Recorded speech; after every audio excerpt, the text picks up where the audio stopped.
ایک گاؤں میں ایک لڑکی رہتی تھی جس کی یہ ڈیمانڈ تھی کہ شادی اس سے کرے گی جو شخص اسے باپردہ رکھے گا۔ ایک نوجوان اس شرط پر شادی کے لیے راضی ہو گیا۔ دونوں کی شادی کر دی گئی۔ وقت گزرتا گیا یہاں تک کہ ایک بیٹا پیدا ہوا۔ ایک دن شوہر نے بیوی سے کہا کہ میں سارا دن کھیتوں میں کام کرتا ہوں، کھانا کھانے کے لیے مجھے گھر آنا پڑتا ہے، جس سے میرا بہت زیادہ وقت ضائع ہو جاتا ہے۔ کل سے تم مجھے کھانا کھیتوں میں ہی لا دیا کرنا۔ بیوی اس بات کے لیے راضی ہو گئی۔ وقت مزید گزرا تو ان کے ہاں ایک اور بیٹا پیدا ہوا، جس پر شوہر نے کہا کہ اب گزارا کرنا مشکل ہو گیا ہے، تمہیں میرے ساتھ کھیتوں میں میرا ہاتھ بٹانا پڑے گا۔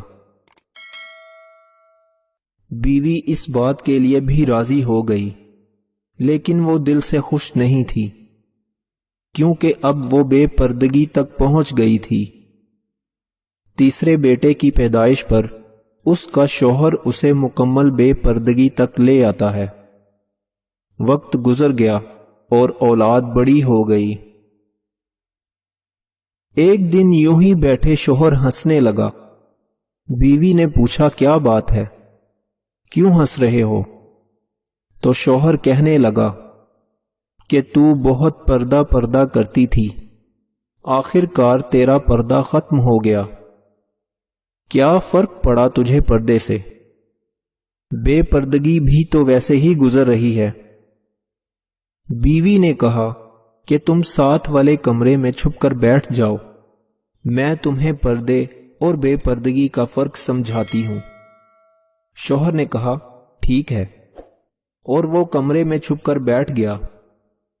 بیوی نے اپنے بال بکھیرے اور رونا پیٹنا شروع کر دیا۔ پہلے سب سے بڑا بیٹا آیا اور ماں سے رونے کا سبب پوچھا۔ ماں نے کہا کہ تیرے باپ نے مجھے مارا ہے۔ بیٹے نے کہا تو کوئی بات نہیں، وہ آپ سے محبت بھی تو کرتا ہے، آپ کا خیال بھی رکھتا ہے۔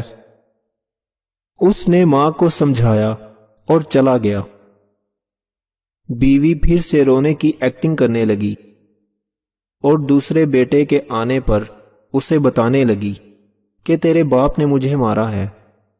بیٹے کو غصہ آ گیا۔ اس نے باپ کو برا بھلا کہا اور ماں کو سمجھا کر چلا گیا۔ اب تیسرا بیٹا گھر میں داخل ہوا تو بیوی پھر سے رونے لگی۔ چھوٹے بیٹے کے پوچھنے پر اس نے بتایا کہ تیرے باپ نے مجھے مارا ہے۔ یہ سنتے ہی وہ غصے سے آگ بگولا ہو گیا اور اونچی آواز میں گالیاں دیتے ہوئے ڈنڈا اٹھا لیا اور کہنے لگا کہ ابھی باپ کی خبر لیتا ہوں۔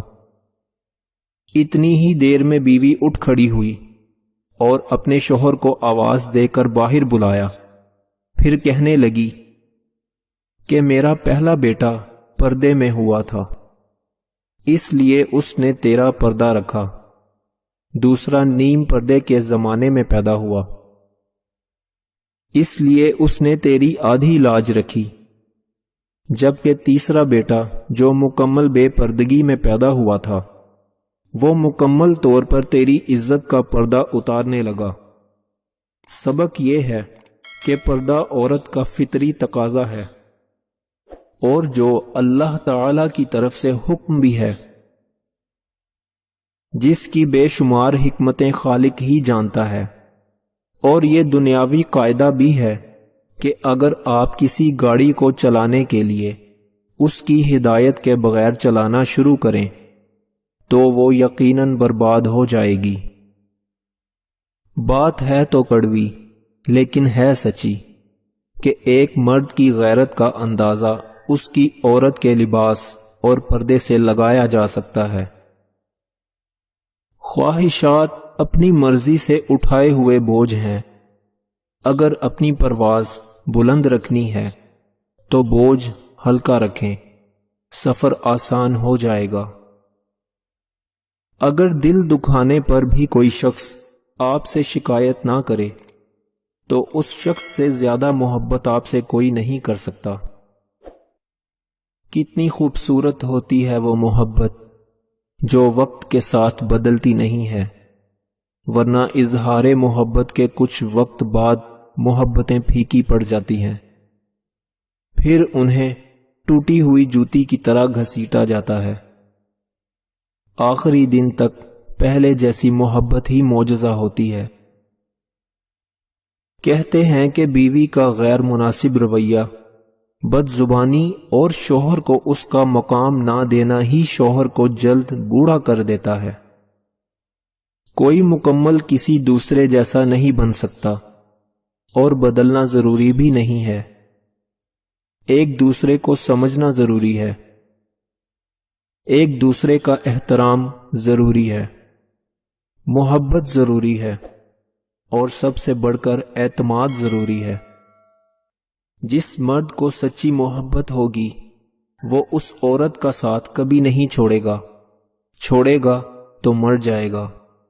غلطی نہ ہونے کے باوجود، سب ختم ہونے کے قریب ہونے کے باوجود وہ اسے کھونے کے ڈر سے معافی مانگ لے گا۔ یہی اصل محبت کی علامت ہے۔